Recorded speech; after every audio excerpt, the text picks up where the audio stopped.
But there is a bigger picture of the journey of me getting to this moment of driving my very own Bugatti Veyron.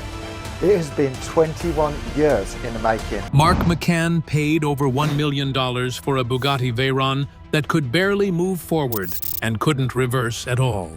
The damaged hypercar arrived incomplete, neglected, and considered nearly impossible to save. Bugatti's official solution was a replacement gearbox costing close to $300,000. Instead of accepting defeat, McCann trusted an underground specialist offering a risky $27,000 repair. If it failed, the entire restoration could become a financial disaster. But after months of uncertainty, this massive gamble took an unexpected turn that could finally bring the legendary Veyron back to life.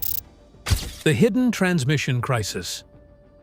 From the moment this Bugatti Veyron was disassembled, one problem cast a long shadow over the entire restoration: the gearbox. This wasn't a simple repair issue. It was a near-catastrophic mechanical failure that threatened to bring the whole project to a halt. The Veyron's transmission is a complex, sealed unit designed to be virtually indestructible under normal use, but impossible to service or open. When McCann's team examined it closely, they discovered a serious leak in a seal that caused the transmission fluid to escape, a problem so severe that it eventually stopped working properly. What made this even more troubling was the history of the gearbox, reportedly unable to engage reverse gear for at least 5 years. That meant the car had been driven essentially one way only, forward, while damage quietly accumulated inside. For any car, this is a red flag. But for a car like the Veyron, engineered to extraordinary precision and tolerances, it was a ticking time bomb.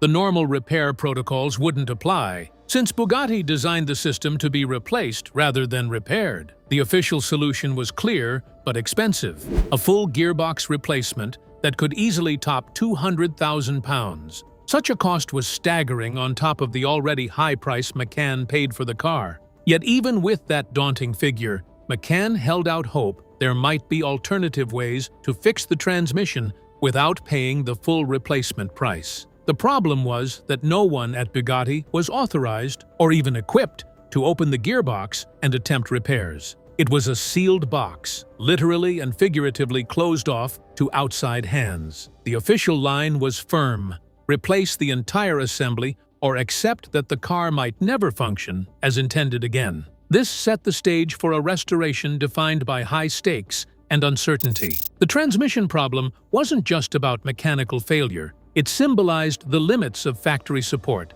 and raised a question few wanted to face: could a car that the manufacturer no longer supported be saved? That lingering doubt hung over the project as McCann's team faced a crossroads between a risky alternative and an almost certain financial blow. What followed was a gamble that went far beyond normal restoration risks. Even with all the other bodywork and cosmetic stuff finally sorted, the gearbox issue was supposedly the real test to see if this Bugatti Veyron could ever go back to life. And still, somehow, despite how serious it all was, a small glimmer of hope showed up. What that hope actually was, and how it changed everything, will make sense in a moment. But for now, the gearbox stayed like this: a hidden crisis, the pulse of the whole situation. The story here wasn't only about the engineering marvel that a Veyron represents, it was also about the dangers of keeping or reviving something like this when the failure is mysterious and sealed away, kind of locked in. Owning a Veyron has always meant accepting that everything is complex, and the costs are never small. But this transmission failure felt like another category completely.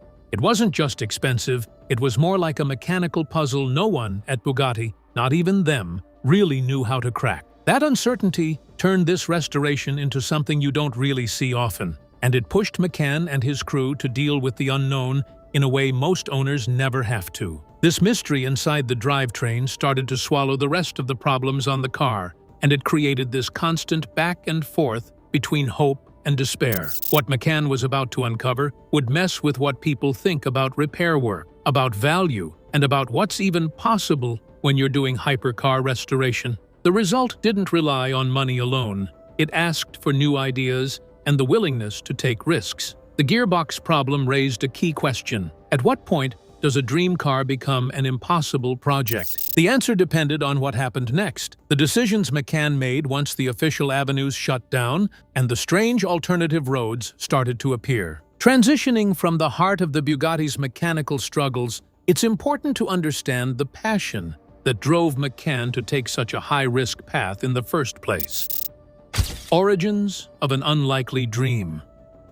Mark McCann's obsession with the Bugatti Veyron wasn't spontaneous. It was the culmination of a lifelong dream. This wasn't a car bought on impulse, but a goal nurtured since childhood, a symbol of automotive excellence that once felt hopelessly out of reach. The Veyron, with its 8.0-liter quad-turbocharged W16 engine producing over 1,000 horsepower, is something legendary among car enthusiasts.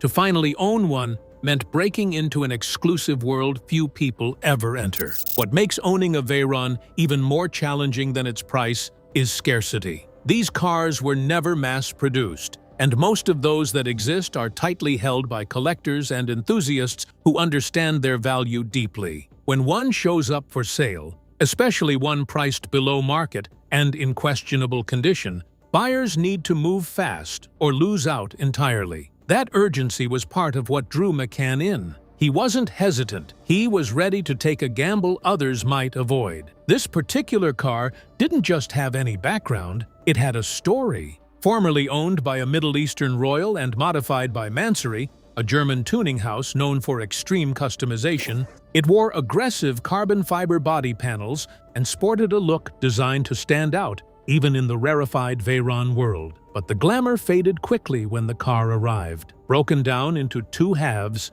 missing essential parts, and covered in vinyl disguised as carbon fiber, the reality was far from the dream it promised. Despite the warning signs, McCann kinda saw beyond the surface. He recognized the potential in this disassembled hypercar. It felt more like a puzzle to solve, not just a broken machine to toss. For him, the whole challenge was part of the appeal. A high-stakes venture mixing passion with engineering intrigue. You know how they say the devil is in the details, and yeah, those details were costly and complex. Still, McCann was pulled forward by the idea that few other people could restore this car all the way properly. His channel runs on that kind of risk-taking, betting big on projects that most folks already wrote off as lost causes. Buying the Veyron matched that vibe pretty well. He paid around $1,200,000 for a car that hadn't run in 3 years. And honestly, a car that might never run the same way again. But the price wasn't only about money. It was emotional too, and intellectual, like a personal dare. That blend, childhood passion, strategic risk, and engineering curiosity, made the purchase feel unreal in a way you don't get from normal decisions. It brought pressure and public attention, but also this narrative pull, the kind you don't really find with ordinary cars. McCann wasn't simply restoring a vehicle. He was chasing a dream that other people had basically surrendered. And that dream added urgency, but it also raised the stakes big time. This wasn't a weekend thing. It turned into a multi-year mission with experts and specialists, plus a deep dive into some of the hardest restoration territory, automotive restoration-wise, imaginable. The story behind why he took the chance and how he did it says a lot about the human side of car obsession. Owning a Veyron is about more than speed and engineering marvels. It's about passion, patience, and sometimes choosing those gambles that others just won't even consider. Having explored what drove McCann to take on this towering challenge, the full extent of the car's condition reveals why this restoration was far from straightforward. Unveiling the damage beyond appearance. When the Bugatti Veyron finally arrived, it was clear the problems went far beyond the fact that the car was incomplete. Missing bolts, fasteners, and other important hardware complicated even the most basic repair work. On an ordinary vehicle, these parts could be replaced quickly. On a Veyron, however, nearly every component is rare, specially manufactured, or difficult to source. Even a small missing piece could delay the restoration for weeks or months. There were no simple shortcuts. and every replacement had to meet the standards required by one of the most powerful and complicated road cars ever built. The aluminum body panels also showed extensive damage and wear. Repairing them required far more than ordinary bodywork. Each panel needed careful inspection, precise restoration, or expensive custom fabrication. Any mistake could affect the car's appearance, fitment, and overall value. Inside, the situation was equally concerning. The cabin showed clear signs of long-term neglect. Trim pieces had deteriorated, surfaces were worn, and years of uncontrolled storage had damaged materials that normally require careful preservation. A Veyron's interior is filled with specialized leather, metal, and custom components, making even cosmetic repairs extremely expensive. Then came one of the most disappointing discoveries. Some of the carbon fiber-looking bodywork connected to the car's Mansory appearance was not genuine carbon fiber at all. Portions were simply covered in vinyl wrap. For collectors, this was more than a cosmetic problem. It suggested that previous work may have been done cheaply and raised serious questions about the car's authenticity. Was this truly a valuable Mansory-modified Veyron, or a standard example disguised behind an expensive-looking exterior? That uncertainty could significantly affect the car's market value. In the hypercar world, originality and verified components are extremely important. Buyers must trust both the seller and the specialists inspecting the vehicle. In this case, appearances could not be trusted. Every panel, trim piece, and mechanical component had to be examined carefully before the team could understand what they had actually purchased. The restoration became less about repairing a damaged car and more about uncovering the truth hidden beneath years of neglect and cosmetic shortcuts. Still, the visible damage was not the project's greatest challenge. Missing hardware, damaged body panels, and a worn interior were costly but repairable. The real nightmare remained hidden inside the sealed gearbox, a component Bugatti refused to open. As the team stripped away each misleading layer, one thing became clear: restoring the exterior was only the beginning. The most dangerous and expensive problem was buried deep inside the car, waiting to determine whether McCann's gamble would end in triumph or financial disaster. The growing weight of this challenge reveals just how much was at stake and sets the scene for the crucial technical revelation that will come next. The science behind the failure. Opening the Bugatti Veyron's sealed gearbox revealed a problem almost nobody expected: galvanic corrosion. This chemical reaction happens when two different metals come into contact in the presence of moisture or another conductive substance, causing one metal to deteriorate faster than normal. Inside the transmission, steel and aluminum components had slowly reacted against each other for years. The suspected trigger was surprisingly small, a piece of metal residue left behind after a bolt was drilled. Trapped inside the gearbox, that tiny fragment reportedly began a destructive chain reaction. As corrosion developed, metal particles spread through the transmission and blocked important hydraulic passages. These channels control the fluid pressure needed for smooth gear changes. Once they became restricted, the gearbox could no longer operate correctly. The clutch plate also showed signs of wear, adding another serious problem to an already complicated failure. What made the damage especially dangerous was that it developed slowly and remained hidden. Unlike obvious mechanical wear, galvanic corrosion can continue unnoticed until a major component finally stops working. In this case, one of the world's most advanced road car transmissions was being quietly damaged from the inside. Bugatti had designed the gearbox as a sealed unit to handle the Veyron's enormous power and torque. Under normal situations, that approach kind of protects the transmission. But it also meant the gearbox was never meant to be opened or repaired through official routes. Bugatti's approved answer was basically to swap the whole unit instead. The estimated price started to climb near $300,000. And with the car's damaged body panels, neglected interior, other mechanical troubles, plus stripping away the fake carbon fiber wrap, McCann's total investment looked like it might push toward $2 million. This failure also pointed to a bigger problem with older hypercars. They're built with incredible technology, sure, But the sheer complexity makes fixes almost not possible once something unusual shows up. Most Veyrons are regularly used, professionally serviced, and kept in controlled conditions. McCann's car, on the other hand, had reportedly sat disassembled and neglected for around 3 years, creating an environment that most owners would probably never see. Now McCann had a tough call. Real harsh. He could take Bugatti's replacement-only deal and risk tanking the whole project financially. Or he could try to find someone willing to break the seal on the gearbox and attempt an unofficial repair. From that sealed transmission emerges the story of a specialist willing to take a chance others wouldn't. The underground specialist's gamble. When Bugatti refused to repair the damaged gearbox, Mark McCann's team searched outside official dealerships for someone willing to attempt what the factory considered impossible. Their search led to a specialist transmission workshop in the Netherlands, operated by an engineer known simply as the Dutchman. After dismantling the gearbox, he confirmed the suspected damage. Metal debris had blocked important hydraulic passages, while corrosion and wear had affected the clutch system.